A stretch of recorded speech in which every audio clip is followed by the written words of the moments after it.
So I thought I'd do a Reptile Room update for April 2017. I'm pretty sure I did one for 2016, so you can see a full year of changes. But I'll go ahead and let you know that not very much has changed from 2 months ago when I did the last one. Or no, I think that was a month and a half ago.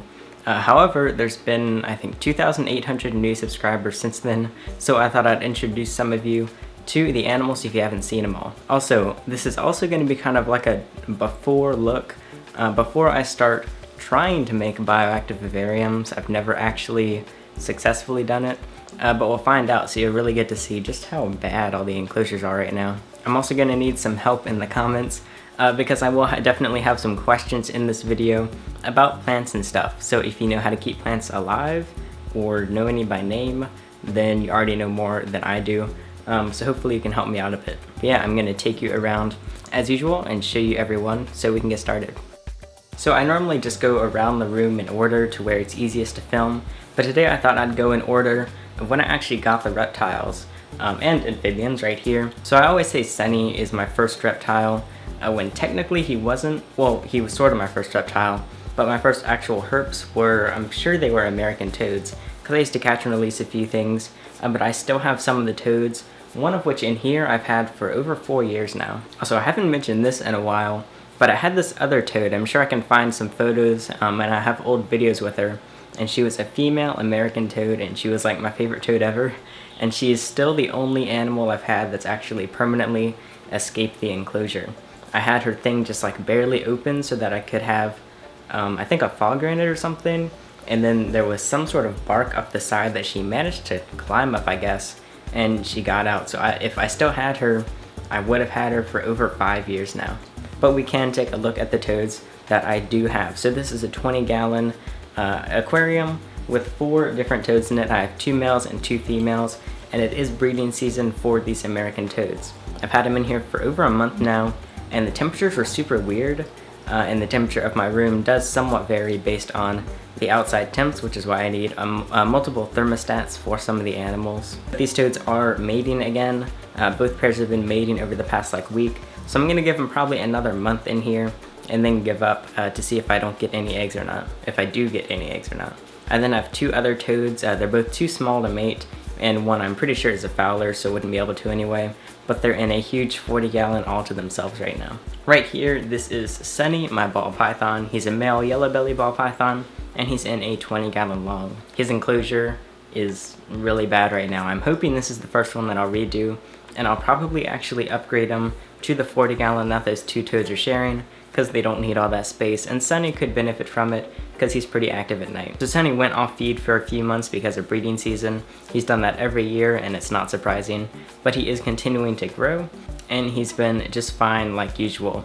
I got him in December of 2013. He was born in August of 2013, so he's over 3 years, 3.5 years old now. So Sunny's one of the snakes I need some advice with, because I'm gonna put him in a 40-gallon probably, and I want to get him some nice plants so that it's nice and naturalistic in there. But the thing is, he of course needs a heat mat. And if I put a heat mat, I don't know if a drainage layer is even possible for plants. However, also, I'm not sure if I should even do a drainage layer, because of course ball pythons, they need a bit higher humidity, like 50 to 60%. However, you don't want their enclosure to actually be damp or wet, because you're gonna risk scale rot. So what do you think would be the best way to get him a nice naturalistic setup? I guess I could do like succulents, if those are the plants that don't need much water.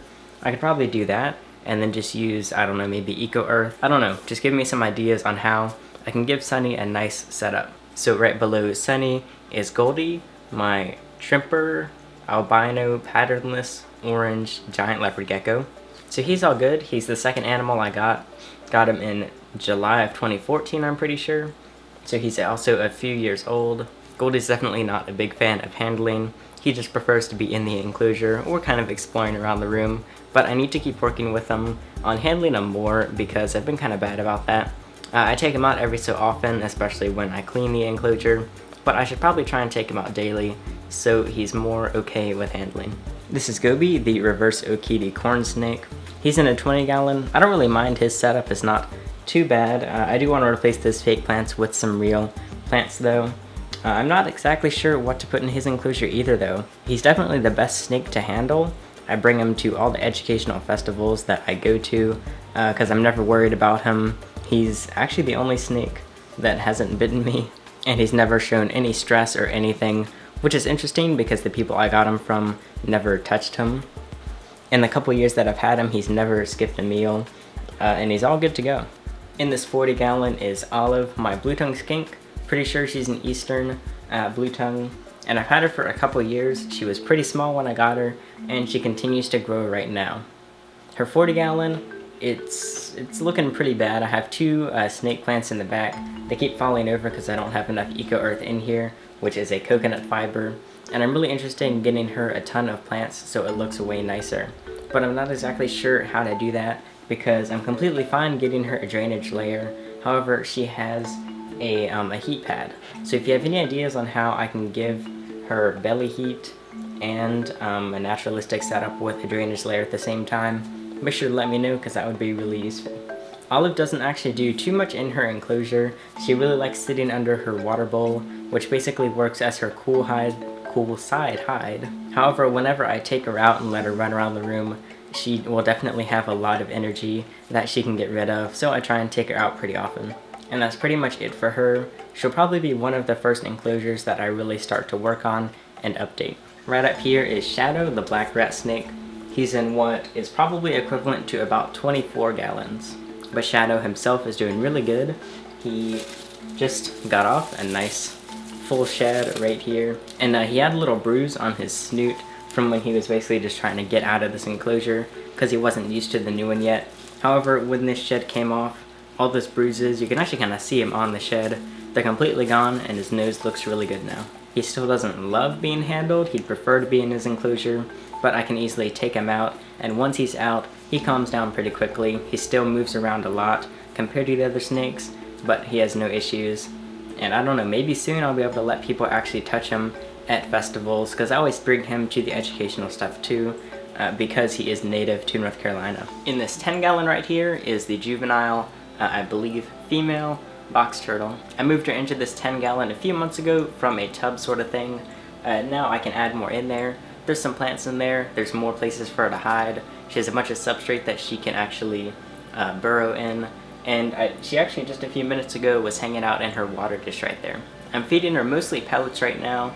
I'm gonna start introducing more other things like maybe little insects here and there, little fruits and veggies, to get her to eat even more. She'll definitely eat a lot, but she isn't growing too fast, which I'm not surprised because she is a box turtle and they live so long that they do grow slowly. However, it took her forever to get from 9 to 10 grams. I guess I wasn't quite feeding her enough, so now I feed her a ton, and I'm actually gonna weigh her in a clip right here. So yeah, like I said, she was 9 grams. It took her months to get to 10 grams. So let's see if she's hit 11 grams yet.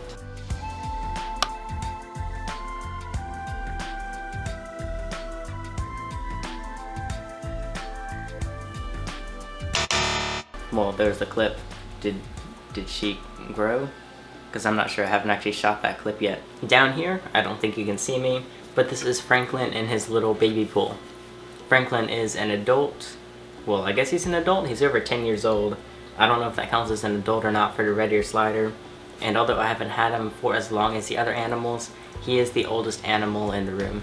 So I got Franklin from some people who didn't really care for him anymore. Like I've said before, they technically cared for him. They just didn't seem to care too much about him. But again, like I said, I have to say it every time, he was on a diet consisting of raw chicken and Cheerios. Now I've got him onto pellets. It took a good few weeks to get him to actually eat pellets well, but now he is. And now that I'm completely comfortable with him eating, I can start introducing more things into his diet so he has more variety than just those pellets. Also, if you're gonna get a slider, I definitely don't suggest an enclosure like this because they're gonna want a lot more depth. But because he's been in here for over 10 years, it's what he's most comfortable in, and he does have the space. I take him out a lot, and he's healthy. He used to have a pretty bad case of shell rot when I got him.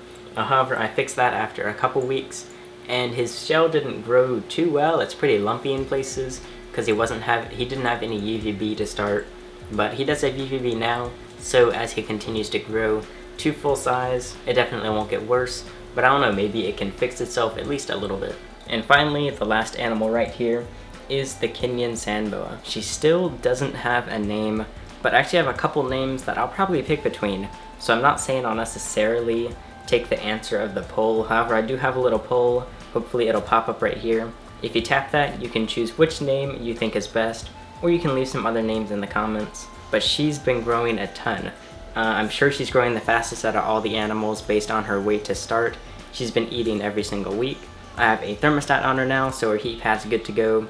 She doesn't actually have any heat lamps or anything, but she doesn't need them, so I just have this lamp next to it, so she has a nice day and night cycle. But she's all good in this 10-gallon, and I don't mind her setup. Maybe I could get her some air plants or something like that, just to add a little bit of life in there. But other than that, I think the enclosure looks kind of nice as it is with this simple setup. So that's everyone I've got reptile and amphibian wise right now. And overall, it's all going well. Everyone, let's see. Yeah, everyone's eating right now. Everyone's growing. Well, everyone that should be growing is growing. And all the enclosures have been doing, well, they're ugly, but they're doing okay. But hopefully you enjoyed seeing everyone in the April Reptile Room tour. You can go see last April's Reptile Room tour, it's in the description. And you can see every other Reptile Room update to see how everything's evolved. Those links are also in the description. Make sure you're following on Instagram, Twitter, and Facebook, because I've been posting to all those daily right now. So if you do want more photos and videos, you can go over there. But that's it for this video. Hopefully you enjoyed. I'm Alex, and thanks for watching.